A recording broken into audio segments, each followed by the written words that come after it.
What's going on, people? Sean Pierce Johnson at Winter NAMM 2018, and I am here with the man himself, Brian Wampler. Brian, thanks for taking the time to take me through some of these new offerings that you got. I'm quite excited about some. Well, thanks for letting me. I appreciate it. I wouldn't want anybody else, although I might like your Englishman to make an appearance, but he looks right proper funny in videos. He doesn't like being on camera. Something about his bald head. I don't know. I don't know. As somebody who can tell that he's slowly losing his hair, I don't care. I mean, look, if you look at him, you guys can't see him, but if you look at him right now, he just looks disgusted with himself. Disgusting. Absolutely disgusting. He's painted 2 of his nails black. What's this guy going? I don't know. Come on, buddy. It's time to grow up. We love you, Jason. Anyway, so you guys released pictures of the 3 new pedals that you guys were going to be debuting here at the show, but you also have had some other stuff come out just before the show. So let's give everybody a brief rundown of what is new and exciting for you guys at this NAMM show. Okay, so last year, I'm trying to remember what all we did. I know we put out the Ethereal, which is a delay and reverb. We put out the Doctor, which is a lo-fi delay. We did the Paisley Deluxe, which is it's 2 pedals in one, kind of like the Dual Fusion. Left side would be the traditional Paisley drive.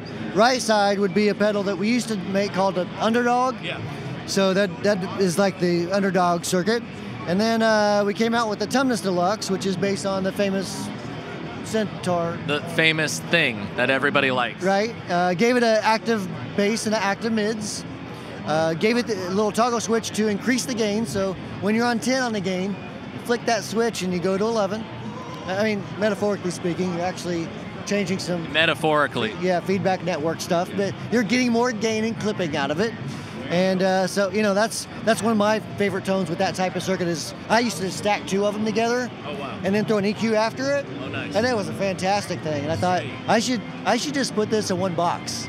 I like it. That's what leads to innovation, people. Necessity is the mother of invention. I agree. And same thing with our EQuator EQ. It's a partially graphic, partially semi-parametric. So on the bass and treble, you're more like a graphic EQ. But, you know, active EQs, not like a passive type thing you can find on an amp. And then the mids, you can control a huge range of frequencies from around 300 hertz to up to like 5K, plus or minus 25 dB, which is gigantic in EQs. Yeah. So it's real fun to you know, really kind of tailor. My favorite thing is like overdrives and distortions. You can really kind of hone in on what frequencies you want to take out or put back in, you know, based on what you're playing through. So then we're coming out with the Reflection, which is it's more of a plate style. It does have a spring setting on there as well, but it's a little more of a modern spring, I guess, where the Faux Spring Reverb is more of like a 60s very drippy, surfy type of reverb. The kind of thing that all you Fender players love so much. I mean, me, I'm not typically a Fender player, but I'll take a nice Telly style any day of the week. Cool. I say we kind of shut up a little bit because people are probably tired of hearing us talk, but we could talk all day. And let's do some playing. Yes, this is what happens at NAMM, people. People walk in front of the camera. Yes, if you didn't get the message. Big ass light in your face. Okay, we've had our fun. Now let's play. Sure. So what should we start with? What do you want to start with? Well, I haven't gotten to play the Tumnus Deluxe yet, so I want to dial in like a nice crunchy tone with that, and then we can manipulate it with the EQuator. I think would be fun. Sure, let's do that. Let me go around the other side here.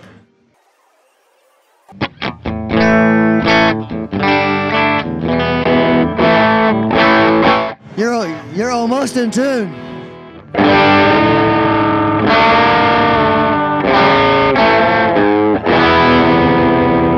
I can bend it back. Do we need to tune real quick? Yeah.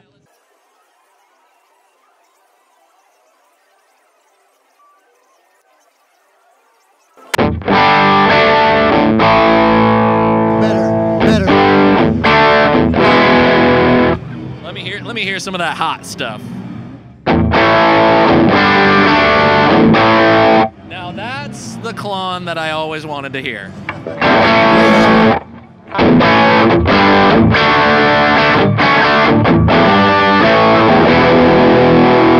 You want to add in some EQ? Let's do it. All right, let's mess with the mids here a bit.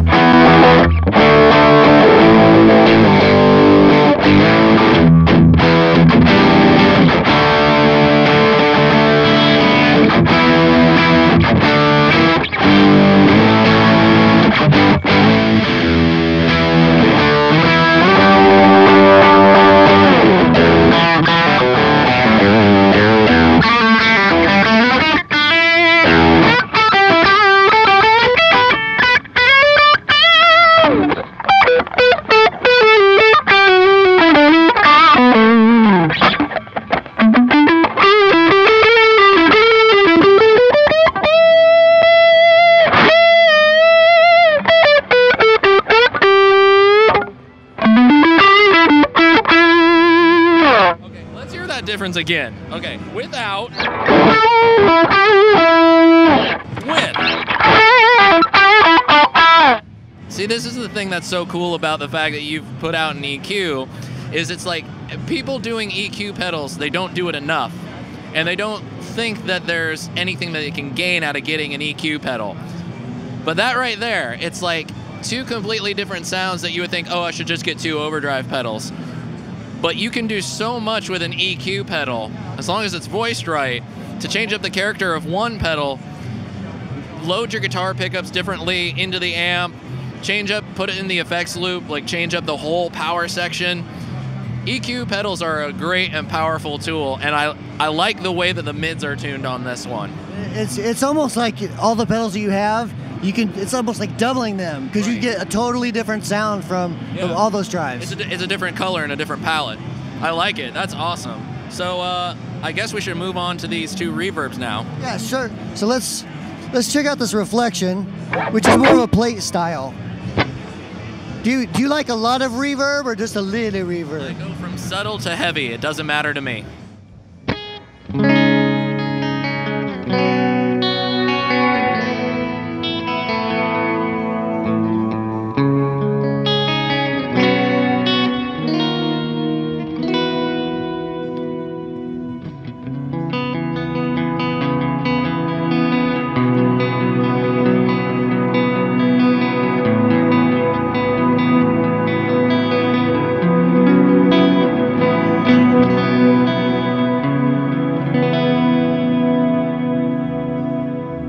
I'll take it a little short. We'll go as short as we can here.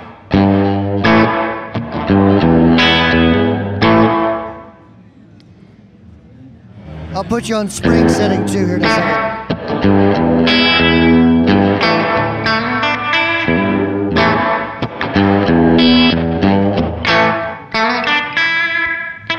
That's your spring setting right there.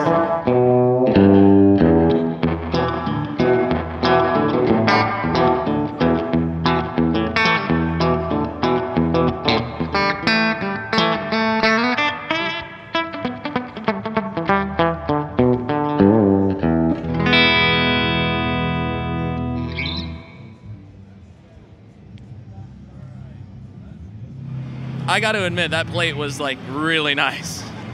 The spring was fun too. It's one of those things like, you have spring reverb in your amplifier and you play with it, but then you get like a pedal doing it and you can do so much more with it.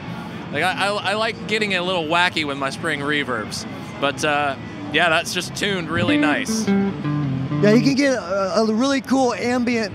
Everyone throws that word around, like transparent overdrive with an ambient reverb. Yes. You know? Absolutely. It's like, let's get that really big washy thing. And let's try this. Plate style or spring style? With the plate. With the plate, yeah.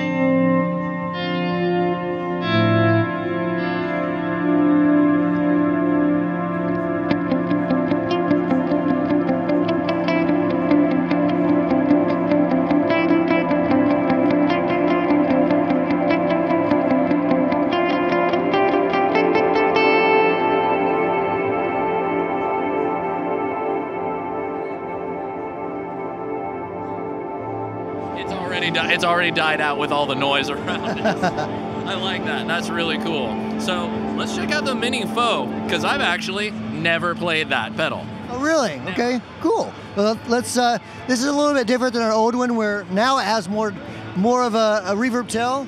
Used to be about 3 seconds or so. Now it's probably closer to 7 or 8. It can do. So a lot bigger range on the depth control now. All right.